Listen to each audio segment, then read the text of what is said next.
History of MMM, how it all began. Starting up of MMM, in 1989, Moscow Executive Committee in Leninsky district registered MMM as a cooperative society. It is in Russia. A few words about the leader. The MMM Cooperative Society was founded by Sergei Mavrodi and was one of the leading computer equipment distributors in Russia. Sergei Mavrodi, having a degree in maths, worked as a programmer and took part in the development of the first operating systems.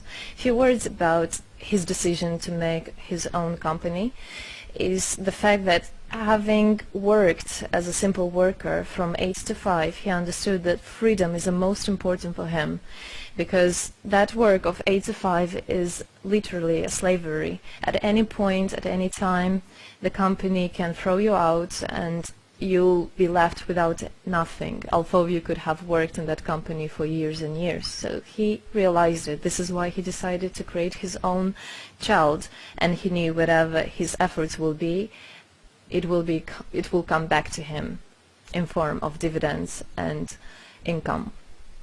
Free of charge travel campaign. In 1992, the brand became universally recognizable after Mavrodi offered several times to all the residents of Moscow a day of free of charge travel in metro, Moscow subway. Pretty smart. Birthday of MMM. On October 20, 1992, the joint stock company MMM was registered. In fact, it is a birthday of MMM in the traditional form in which people got used to consider it. The shares of MMM on sale. February 1st, 1994, the shares of MMM went on sale, and people immediately began to buy them. Moreover, the company willingly bought them back on a new, higher rate, which grew very fast at about 100% per month. The company's principle today is always more expensive than yesterday worked perfectly. Few words about that. Why did he do that? As you might know, in 1991, the Soviet Union fell. So if until at the time of the Soviet Union, everything that there was in the country, like properties, different companies or whatever that was bringing some goods, was national. So any person of the country was entitled to have a share of that production, of that company. Everybody was equal. But when the Soviet Union fell, what it meant is that all the companies, all the properties had to be privatized. So you can imagine there is a company, a huge company. People worked there for years and years. And at one moment there comes a person and says, all that is mine. Yes, this was the case, and obviously that information, that laws about the fact that it was possible to privatize was kept only for a small group of people for obvious reasons.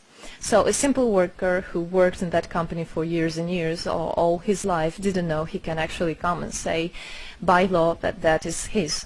So what genius idea Sergei Mavrodi had is to sell these shares to gather the money of the people, and with this money to buy those companies. So basically, if a person has an MMM share, he would have had an exact share from the company that Sergei Mavrodi bought. For example, a company from oil and gas or something else. Obviously, he knew perfectly which companies are worth it and which companies were not. There was quite a battle there. So as you can see, his idea was great, but let's see what happens. Government is trying to hinder MMM's activities. Surprise, surprise! Planned by the Russian government, MMM 94 was intentionally collapsed. It began when tax inspectors accompanied by OMON officers passed through the crowd of depositors and went inside the central office of the company to give a notice about the planned tax inspection. Right. So obviously, the small group of people that I was talking about is the government people, is the people that have connections and so on, and they wanted obviously all that money, all those properties to be kept in their hands. This is how the nowadays oligarchs were made. At that moment they had nothing. In one day they got loads of money, and now you can know them as very rich people who made their money on the back of a nation. So obviously they did something just to provoke some panic going through the crowd. Obviously, for any financial institution, a panic is really bad. As I remind you, at that time, MMM was selling shares, was a share stock company, let's say. Mavrody's arrest. Sergei Mavrody was arrested on tax evasion charge. Really lame excuse. It wasn't at all like that. What happened, even the person that was in charge with giving the arrest, he told him that there was no other option for them. They had to do something, even though it was illegal what they were doing, but they had to do it as they were afraid of him. Because, as he said, another 2-3 months and in whole Russia there would be no government, no banks, nobody, only Sergei Mavrody, you know, that who holds the money nowadays. This is in charge. So he was arrested, and his arrest was broadcasted live on all TV channels, obviously to show off more, to show people how bad he is, and actually the government didn't do anything wrong. On the same day, there was a storm of the central office of MMM. The company was prescribed to recover 49.9 billion rubles to the budget. Huge money. The question about the money in MMM 94 is open, as no one still can give an answer where it is. The authorities simply turned a blind eye to it, although hundreds of eyewitnesses are ready to confirm, even under oath in court, that they saw 17 trucks take out cash through the back door. So unfortunately at that time there was no internet, no bitcoins, no other internet wallets, and all the money were obviously kept in cash in the MMM offices. And the government took advantage of it. They just came, took it out, and then they said nothing. They just, moreover, they didn't say where the money went. They even made the way to make people believe that Sergei Mavrody was the one who took all those 17 trucks of money and disappeared. But obviously it wasn't the case. It was a simply lame excuse. Demonstrations against state authorities. August 1994.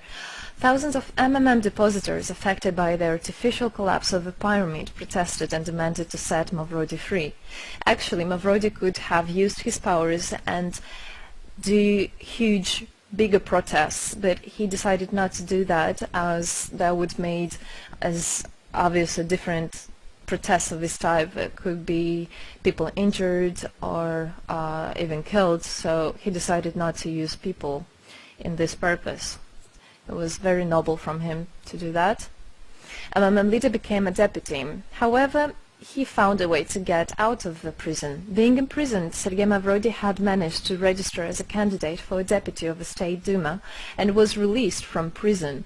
He won the elections by a landslide and became the deputy of the State Duma of the first convocation.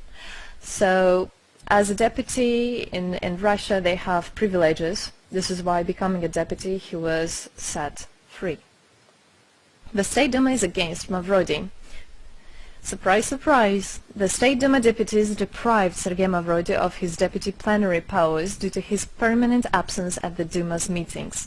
That incident was the only one in New Russia's history. Sergei Mavrody wasn't interested at all in politics. It's not, he hates politics, as he said it many times.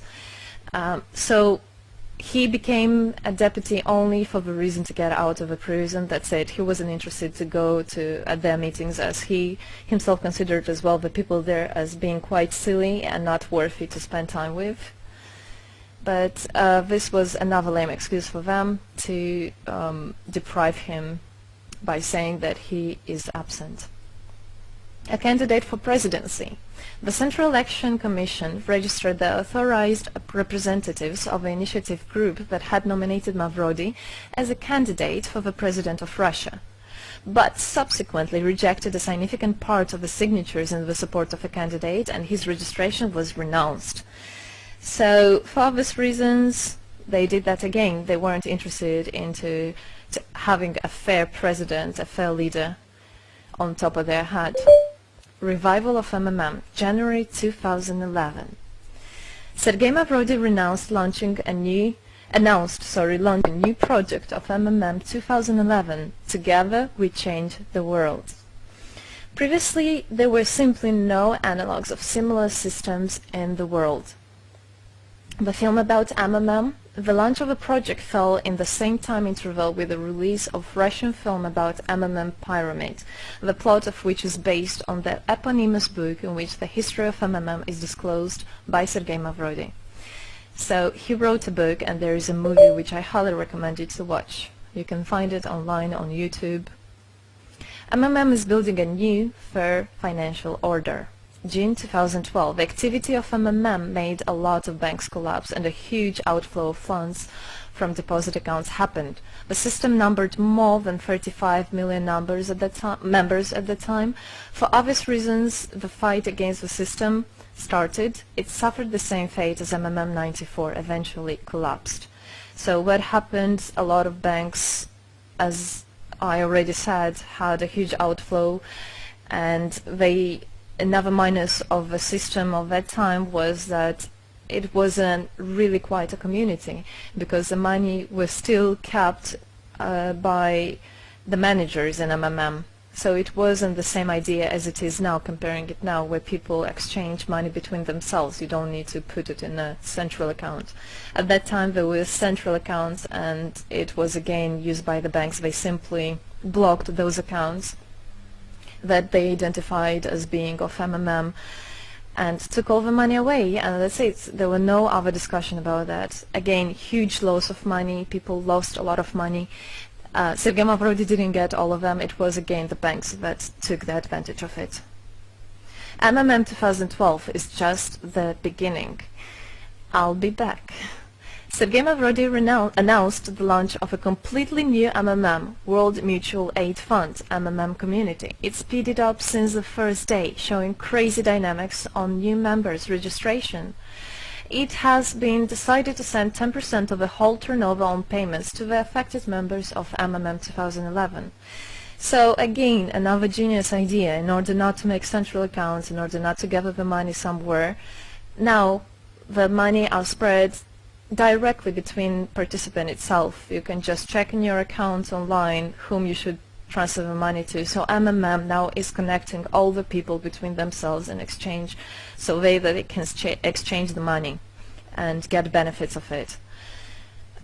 It's amazing and it's crazy, but it is true. MMM is growing. Some short facts. 2012, MMM started its development in India. It had great, huge developments. 2012-2013, following India, MMM Bangladesh was launched as well. 2013, MMM Indonesia was launched. 2014, MMM Hong Kong. And it's not the end. MMM Global, 2014. MMM Global started up in the spring 2014. It is a voluntary network, a community of millions and millions of people from more than 100 countries worldwide. So there is already MMM settled in Argentina, Brazil, Philippines, Hong Kong and other, and all the rest of people in the world from all the countries of the world are able to participate as well. So they rebelled against the financial slavery and combined their money for this purpose. So how it is possible? MMM, the Republic of Bitcoin. Bitcoin is another genius idea to set the world free. For MMM Global participants' convenience, there were some 20 ideas on funds transfers implemented. From now on, all the countries where you can buy and sell Bitcoins can be registered in a branch of Free People of the Republic of Bitcoin. Thus, there is no barriers to develop MMM in small countries due to their restrictions on the international bank transfers. Banks. This is not something that we would want to use, as the banks can anytime put restriction on an account or even block an account and take all the money. Yes, the banks can do that. Read better your contract. So Bitcoins is really genius idea to do that. Join MMM Global, join our community, set the world free. Don't hesitate, don't even think of going back, just go always forward. We are writing the history right here and right now. We are not going to be any more slaves working from 8 to 5, having pennies for that. We want to hold our own money and to get the benefits of it. I don't want a bank to use my money for their own purposes. I want us people, free people, to use our money, to exchange the money when it is needed and to help each other. This is really a great idea. And join us, write the history here today with us, and together we will indeed change the world. 欢迎各位收看，拜托了，陛下一生气。现在不能吃冰的。